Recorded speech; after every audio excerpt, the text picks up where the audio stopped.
How much does talent affect cubing? Why are kids always so good at cubing? And is it possible for you, a cooked, chopped, super ridiculously old, decrepit, boring person, to actually get fast at cubing?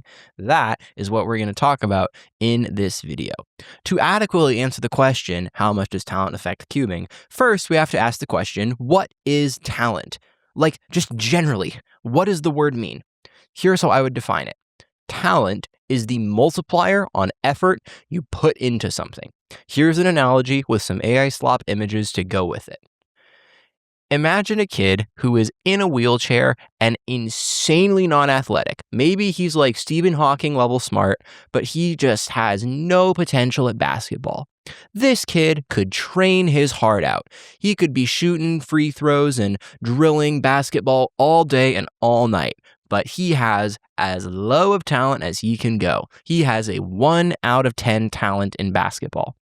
But this bro is putting in an absolute 10 out of 10 in training. He is training as hard as he can. If you multiply 10 out of 10 effort with 1 out of 10 talent, this kid is going to end up with 10 out of 10 basketball skill. Hold on, the analogy gets better.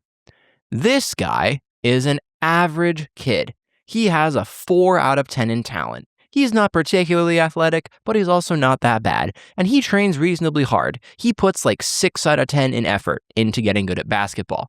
So he ends up with about a 24 level of skill.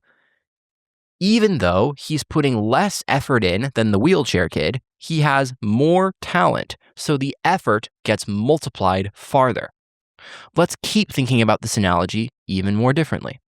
This guy is an absolute 10 out of 10 in talent. He's supernaturally athletic, he's super tall, and could instinctively destroy everyone at basketball. But he's lazy. He doesn't want to put in any effort into the game, so he only puts in a 2 out of 10 in effort. But because he is so naturally talented, that little bit of effort gets multiplied a lot, and he still ends up with almost the same amount of skill as this average guy who works pretty hard. Now, what happens if you have somebody who has an absolute 10 out of 10 in talent and 10 out of 10 in effort? This is where really outlier people get created. You work insanely hard and you have super high talent, which makes the work you put in go extremely far. To redefine talent a different way, I initially said talent is the multiplier on effort you put into something.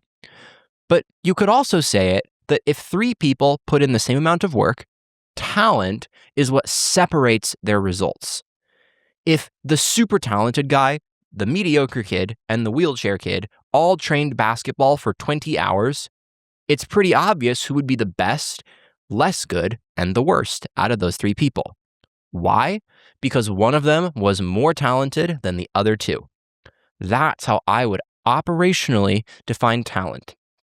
So, within the context of cubing specifically, what is talent? Quick intermission to say that I'm sponsored by thecubicle.com. Please use code TRUE when you check out at The Cubicle for 5% off your entire order. Back to the video. I think that in cubing, talent has 2 sub-areas. One is potential and the other is actualization. Let me explain. I will use less syllables to explain these ideas. Potential are the skills that are required to be fast at cubing. These are the things that are true of somebody who is fast. These are opposite from actualization skills. Those are the skills required to get fast at cubing. Let me list these out and it might make more sense. Potential talent is things like your turning ability. How fast do your fingers move? How strong and accurately do they move? How are your hands and fingers shaped? Are your thumbs set low or high? Are your fingers long or short? Are they really thin or are they really chubby? Those things affect your ability to turn, and your turning ability impacts your ability to be fast at the cube. Your reflexes are a potential talent. If you can recognize cases quickly, that is a raw skill that will translate into fast solving. Your spatial reasoning is a potential talent because you can plan really far ahead in inspection, or while you're solving, you can visualize what's coming next and look ahead really, really well. Your intuitive recall is super important, being able to hold on to lots of information, not like a computer, but as a human who intuitively understands it, can think about it and apply it in the middle of a solve. This allows you to memorize large alg sets, but use them not like just a pure computer, but like a human, and to not just look ahead, but to develop predictive skills on top of look ahead.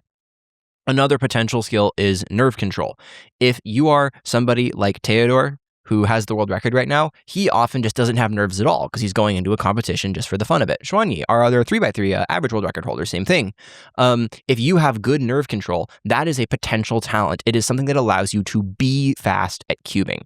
On the other hand, actualization talent is the skills and natural abilities that allow you to learn something quickly.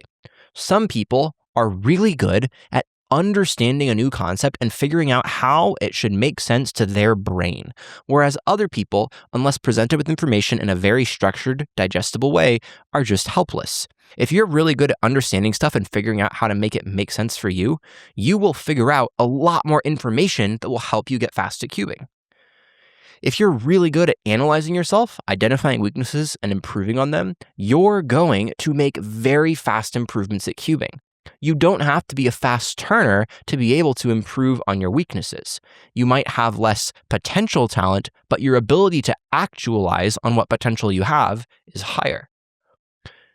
Some people are really good at learning new physical movements. I am not one of these people. If I ever went to PE class and had to learn a new stretch or a new sports move, everybody would always laugh at me because I was really bad at translating instructions into physical movement. I have friends who are super athletic. That's an actualization skill. How good are you at taking instruction and turning it into physical action? Being able to memorize tons of information consistently and methodically. Once you know information, you're into potential talent. How good are you at recalling it? How good are you at turning quickly? But absorbing it's really hard. There are some people who would be insanely fast, probably the best cubers in the world, if they could just learn full ZB. But they don't have this actualization talent, which holds them back from the hours of work they put in, getting them the highest result they possibly can.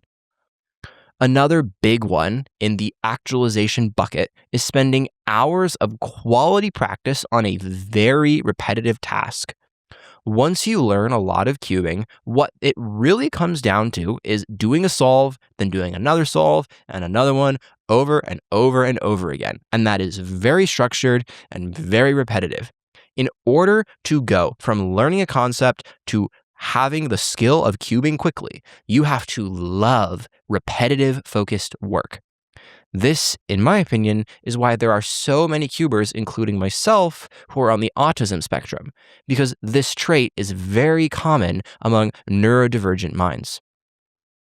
Okay, so now, having defined what talent looks like in cubing, both potential talent and actualization talent, we can answer the question, why are kids so good at cubing? Quick intermission. If you haven't hit the subscribe button already, please do it. I make videos like this where I overanalyze cubing. I'm personally training to become world class at 5x5, 6x6, 7x7, and I also interview lots of really fast cubers. So if any of that stuff sounds cool, hit subscribe so the algorithm pushes it out to you. All right. Why are kids so good at cubing is not the only question we're going to answer. We're also going to answer what the best way is for you to learn cubing. How fast can you get at cubing given your talent level, and some practical takeaways for your mindset and training. Okay, so why are kids so fast? I think there are 4 reasons, and I'll explain all of these after this. First, kids have by far the most potential talent of any group of people. Like, it's the most common way of labeling people who have high potential talent in cubing. Second, having high potential talent, which is true of kids, biases you toward an intuitive learning style. I'll explain what that is. Third, intuitive learning is super fast and has an instant feedback loop built in, which means that of the learning styles that exist, it is by far the easiest, most natural way to grow and learn. And on top of that, Kids have the time to go through this feedback loop over and over and over again. Let's break all these down. First, most potential talent is in kids. Most actualization talent, though, is in adults. Like, hope is not lost if you're an old boomer, right? Like, the thing is, though, this is why there's a saying, youth is wasted on the young. Like, I've heard this saying and laughed at it, and as I start to grow up, and I'm only 22, I'm already understanding this saying. There are a lot of physical and mental skills in the raw sense, having really fast reflexes, really good trainable spatial reasoning, super sharp memory, really good physical skills, and having a moldable memory and habits. All these things relate to cubing and are the most trainable in kids. Kids' brains are still developing. There's tons and tons of studies that show the way that once you get past the late 20s, a whole bunch of neurological functions in your brain start to go downhill. This is not a biological academic video, otherwise I would include some of that stuff in here. You can go do your own research on that. And then when you get into the late 50s, these things don't just like stay flat, they go off a cliff. But in kids, all of these potential talents that are what make you fast at cubing are at the highest they will be in their entire life. The thing is, kids are generally not super good at actualizing. They're not super good at analyzing themselves and figuring out how to get better. They're not super good at understanding concepts that are abstract or large. They're not really good at being disciplined in how they practice and work. So if kids don't normally have actualization talent, why are they still fast? How do they learn? Well, kids develop intuition via experience with the world. They don't learn in a structured, methodical way. That begs the question, what learning style is optimal? There's a bunch of different ways to learn, but I'm going to group them into two big ones because this video is talking about kids versus adults.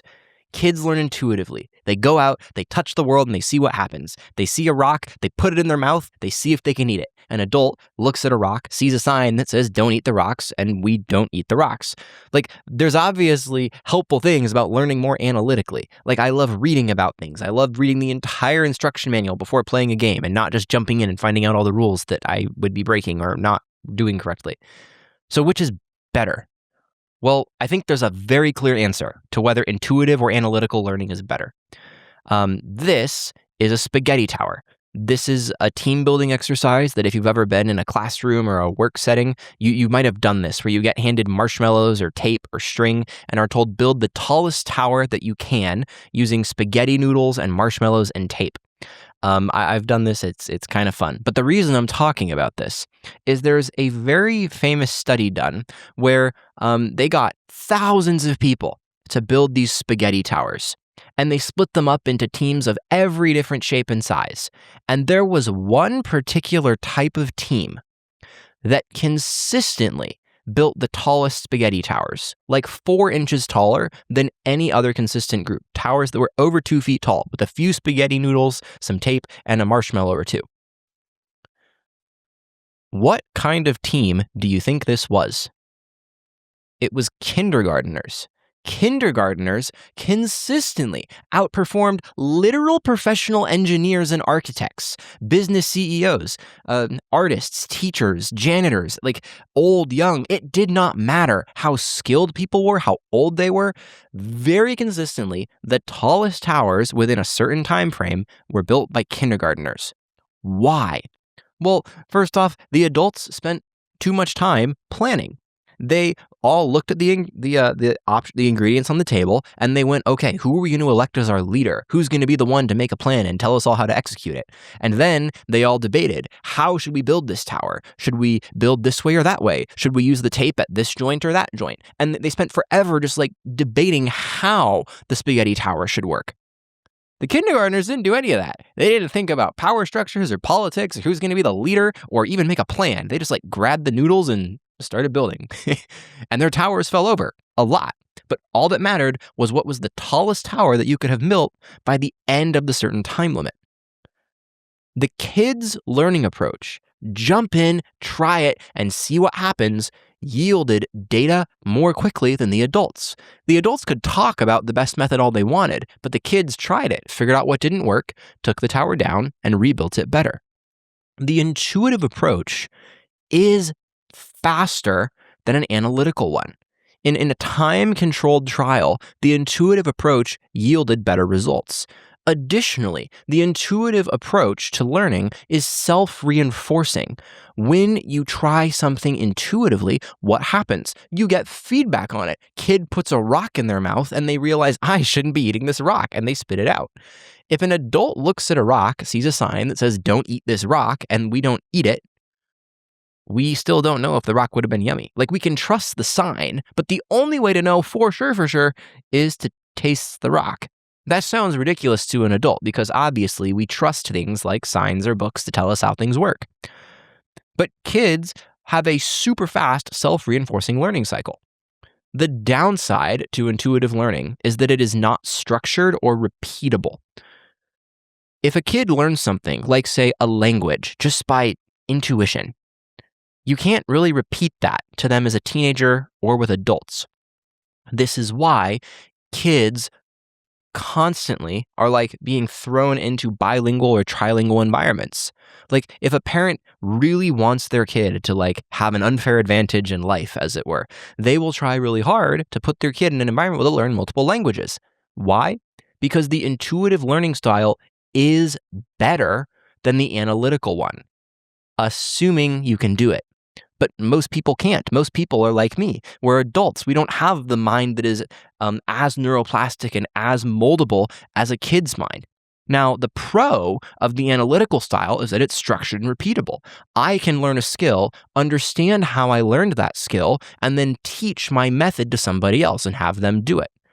Businesses don't hire employees and trust them to learn skills based on intuition. If you get hired to flip burgers at McDonald's or In-N-Out Burger, there are instructions for every single thing you do, and they trust that you as a human will analytically learn the thing that you're being taught.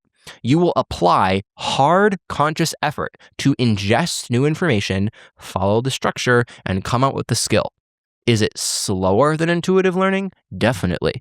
Is it as self-reinforcing? Not at all, but it is structured, repeatable, and it works with adults, provided you can work hard. In cubing, there is a little something that we call just doing lots of solves.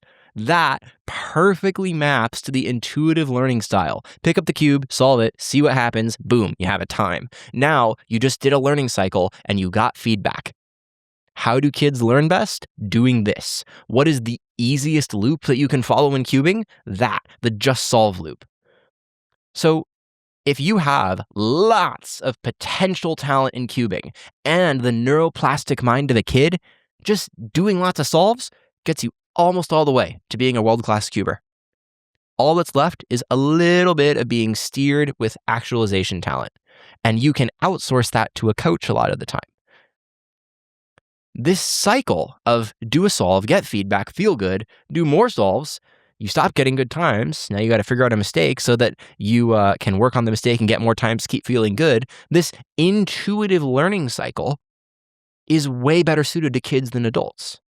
And this is by far the easiest, most natural way to learn cubing. That's why kids are so commonly the best people at cubing. The only downside to this method is that it requires time, which kids have in abundance. So there you go. The boomers are cooked. Kids have all the time, all the potential talent, and extreme neuroplasticity. So those are the 4 things that I said we would talk about with kids earlier. They have potential talent. Potential talent lets you take advantage of intuitive learning. Intuitive learning is fast and has an instant feedback loop, which makes it the easiest way to grow. Kids have the time to go through the feedback loop a ton. Therefore, kids generally are very, very fast at cubing. Now, what hope is there for you, boomer adult, watching this, crying in your apartment? Well, I will tell you. You can get really fast at cubing, like way faster than you think you can. If you're going to tell me in the comments, okay, looks like I'm cooked, I'm 35 years old, and I'm just never going to be able to get sub 30, I think you can get a lot faster than you think. But you're underestimating how much work and time it will take. All right. So I'm going to go through a few time barriers with 3x3 and give you my opinion on how talented you need to be to get through it. I think that just about anyone can get sub 15 on 3x3. even adults, even like senior adults, I think can get sub 15 on 3x3. I'm starting here because I'm thinking in terms of like who can get sub 15, sub 10, sub 8, sub 6, sub 5. The vast majority of cubers are stuck on time barriers like sub 45 or sub 30. Trust me, you can get there given enough time. Sub 15 is the first barrier where I think you really start to have to wonder about talent. If you're really, really old, your fingers and hands are really, really shaky, it starts to be difficult. But if you learn full CFOP, all the algorithms with good finger tricks and recognition, you learn efficient solutions for every single F2L case. You use home grip and good standard finger tricks, and then you do the work to find optimal crosses that are 7-ish moves or less every single solve, and you do 100 plus solves a day for like a year or maybe half a year. I'm pretty sure just about anybody, given all of that very good training, could get sub 15. But that's a ton of work. Like a lot of work. What about sub 10? Again, I think most people can get sub 10 on 3x3. But this takes way more focused work than just about anybody who starts older than age 25 will ever do. Like, there's videos of many slow solve 3x3 averages that are sub 10 on the internet. Felix Zemdex has a fantastic one. But getting to that level of mental skill, if you start past age 25, that's like a full-time job for years and years and years of learning all the things and then just putting in tons of structured reps. It is possible, but unlikely that you will do the work required. If you're sitting there skeptical, like I'm imagining like some adult watching this video and going, I don't know, man, like I feel like I can't get sub 10. Like imagine that your family was put on the line unless you could get sub 10 eventually before you died. You would reorient your whole life. You could do it, right? It's just a question of like how much work you're willing to put in. Like I can see that there are plenty of people who are like too old for their brains to process information this quickly. There are plenty of people whose fingers will not move with this much dexterity or speed. Like this, it is different. Like sub 15 is almost anyone can do it. Sub 10 is like most people can do it. But it's a whole lot easier if you start young. I think sub 8 is where you really do have to start young. You need lots of time. And you can't just get there by brute force. You have to have some self-reflection and intentionality. You have to start having efficient F2L solutions to get sub 8. You have to somewhat optimize your last layer algs to get sub 8. You have to at least sort of maybe plan some of your first pair to get sub 8. You can't do those things off of pure intuitive learning. You do have to do some structured self-reflection and skill acquisition. Like this requires you to nearly instantly recognize everything in your solve. You have to be turning fast enough that there probably is a biological barrier to get to this speed of turning. I'm saying 7 TPS here. You need to be looking ahead really, really deep, like 2+ pairs, being able to modify your solution so that each pair that you do sets up to a good next pair. And almost certainly you're inspecting cross +1. Like this is very difficult. What if you want to get sub 7? I think sub 7 is where you need people who have like a 9 out of 10 in talent and a 9 out of 10 in effort. Like you could be like an insanely talented cuber, not work that hard and get sub 8. Like I'm guessing this has happened to a few kids who work at like a 7 out of 10 level, but are just 10 out of 10 talented. You can't get sub 7 without putting in a crazy amount of effort. You have to have every algorithm dialed in. You have to be inspecting at least cross +1 basically every time. You have to have really good F2L solutions. You got to be turning blazing fast. Everything past sub 6 is like 10 out of 10 talent, 10 out of 10 effort. There are very few people in the world who truly average sub 6, and they are extreme outliers in terms of how talented they are, while having also put in thousands and thousands of hours of really, really high quality solving. Look at any of the kids from China at the top of the ranking. There are tens of thousands of Chinese kids where their families want them to get fast at the Rubik's Cube. And how many of them have this much talent? Very few. Of the kids who are this talented, how many of them work extremely hard for as long with as much focus as the kids at the top have? Very, very few. Anybody who gets sub 6, even somewhat globally, in my book, is about as talented as you can get at 3x3 and has put in a tremendous amount of effort. There's still another level beyond this, though. There's like a very tiny handful of kids who have managed to get sub 5 officially. And Timon, Maddie, Max, and a few others. These are extreme talent outliers.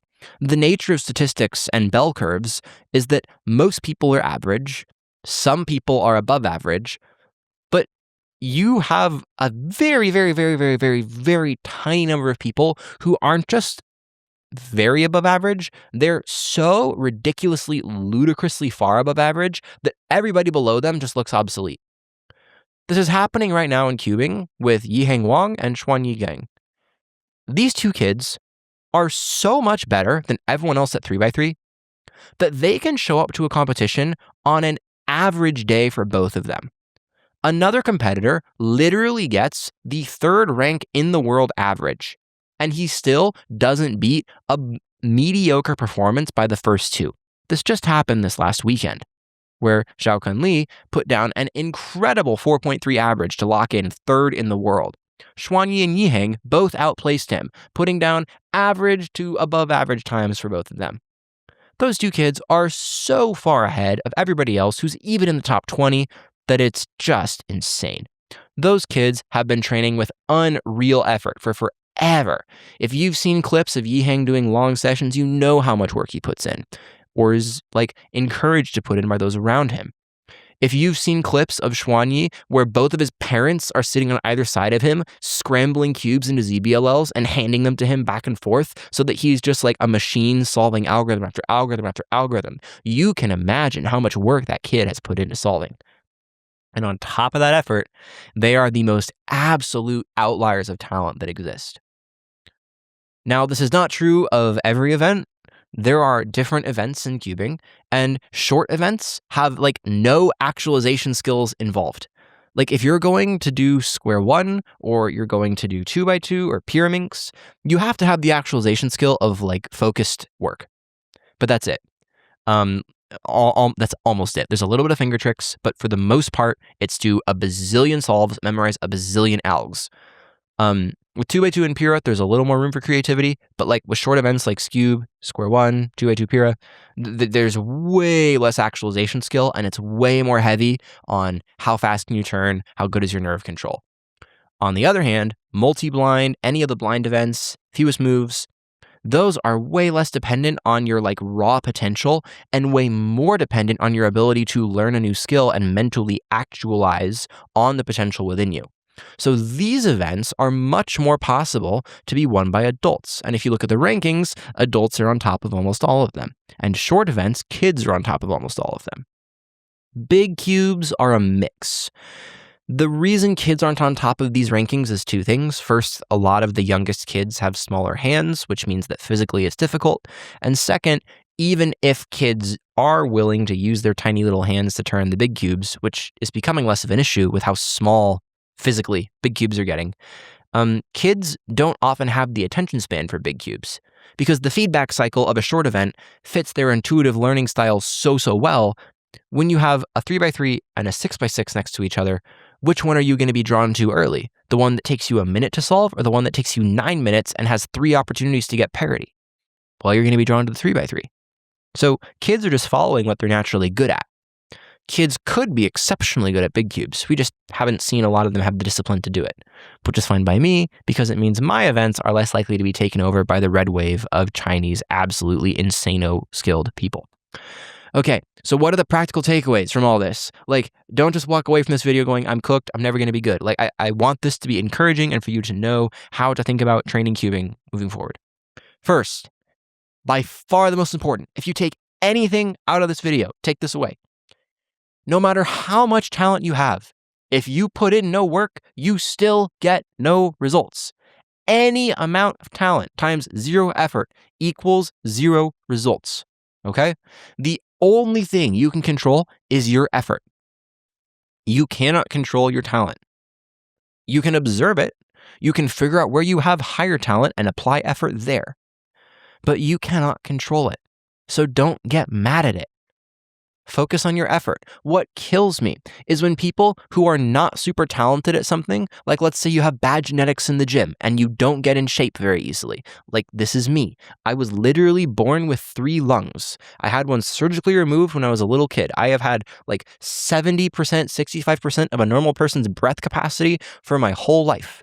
I build muscle crazy slow. It took me 9 months working out to do 1 push-up, okay? I have horrible athletic talent. But that hasn't stopped me from putting effort in the gym. I've put in like 8 to 10 out of 10 effort at getting in the gym and doing weight training and cardio training so that I'm not just a blob of fat ugliness. Are my results 10 out of 10 Instagram hot stellar? No, not at all. But I've put in a lot of effort times not a lot of talent equals decent results. If you don't have talent, don't just put in no effort. If you put in a lot of effort, you can still beat all the super talented people who are coasting, okay? Any talent times no effort is still no results. That is by far the most actionable takeaway. Second, if you have gotten super fast at cubing, acknowledge that there's probably more talent that carried you there than you think. Here's my reasoning for that. When you are good at something, like when you have a lot of talent, you see improvement quickly. That feels good, which makes you more likely to put work into that thing because you get results from it. Your talent gives you results back quickly. That then becomes one of the few things in your life that you consistently pour work into. Then when you turn around, you go, man, I worked hard at this thing and I got fast. Therefore, I got good because I worked hard. But why did you choose to put work into that thing in the first place? Because you saw that you could be good at it. And you got good at it quickly because you were talented at it. This is not always the case. There are some outliers where people just grind their way up to something and realize that the reason they're there is extreme work ethic and not talent. That happens regularly. But the vast majority of cases are somebody who is insanely talented, getting really fast and being like, yeah, I worked hard, bro. And not in a proud way, just in like a ignorant way, I think. So if you're super fast, acknowledge way more talent than you think. I've talked to some really fast people who are like crazy talented and they just like don't realize it. Or they realize it after they get super fast. And they're like, wait, I was training like an hour and a half a day. What were you guys all doing? And other fast people are like, I was training for 4.5 to 6 hours a day. And they're like, oh, well, I'm glad I'm fast, right? Like be willing to acknowledge talent, not just you being awesome. Second, or third now. If you are not talented in some area, don't try and fight it. Don't get mad at the random distribution of talents that you were given when you were born. That's just the cards that you drew. Don't try and fight it. Find where you're talented, then adjust your goals to fit your talents, okay? This is a mental model that I have, but it's like, it really bugs me when people don't do this. You are handed a set of talents, like things that when you put effort into it, it gets multiplied. And it is your choice to follow or ignore those things. There are certain talents that, because of the way our society is set up, are often more desirable. There are talents around athleticism that get rewarded a lot. There are talents around social charisma that get rewarded a lot.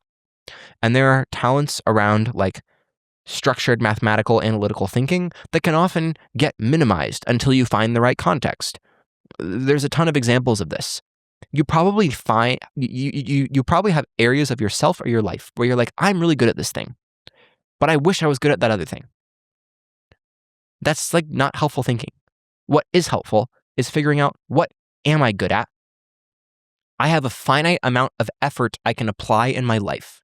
So I'm going to apply that effort to the areas that I'm good at. I had to do this with cubing. Like 8 months ago, I started my championship cuber training series. In that series, I make a PowerPoint once a week or once a month now. And I say, hey, here's how I trained cubing last month. Here's how I'm going to train it this next month. And I just like analyze what I'm doing and make a plan to get better, with the end goal initially of being in a major championship final for everything 3x3 to 7x7.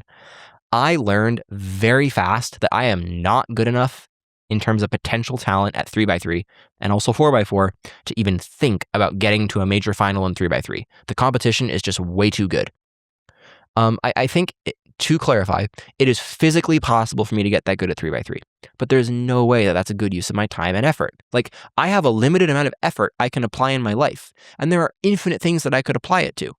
Why would I funnel like thousands of hours of my mental effort, like the most precious thing that I have in life, time and effort, into something that I'm not gifted at? I should self-analyze myself, try things, experiment, find the areas of the world where when I apply effort to the thing, the effort goes further, and funnel my effort into those things. Within the tiny micro niche of cubing, that is more true of big cubes than it is of 3x3, so I'm going to focus my effort there. That's why I train the events that I do. If you're really, really, really good at 2x2 and you wish you would be really good at 3x3, well, ask yourself, is this a work issue or a talent issue? And if it's a talent issue, ask yourself, is it worth me putting effort into something I'm not super talented in to get results that I really want? Generally, I would advise it is better to not fight the talents you were given, but instead to find where you're talented and adjust your goals around that. There's a good book called So Good They Can't Ignore You by Cal Newport. It talks about this in the context of a career as well, if you're into that sort of thing. If you feel stuck and like you just can't improve, the problem is probably not talent. I'm going to say that again. If you feel stuck, the problem is probably not your talent. The problem is probably the amount of time you are giving yourself to improve. You're trying to improve in a week instead of a year. Your pain tolerance, like, man, this is really tiring, I'm going to give up. Or like, this is really tiring, I can't do it anymore. Maybe your approach, like you're doing the wrong sort of practice, or just the amount of work you do each day. Like, I'm only going to do 25 solves a day when really you should be doing 300. Like, people say stuff like this to me. Like, I've had people who got coaching from me. They're like, I average 30 seconds. I think I'm stuck because I'm just like too old. And I start talking to them and they're like, oh yeah, like Cubel, I'm at work. I kind of use it as a fidget toy. And I do 5 minutes of focused work to make my crosses better, like, once a week, twice a week. And I'm like, huh, okay.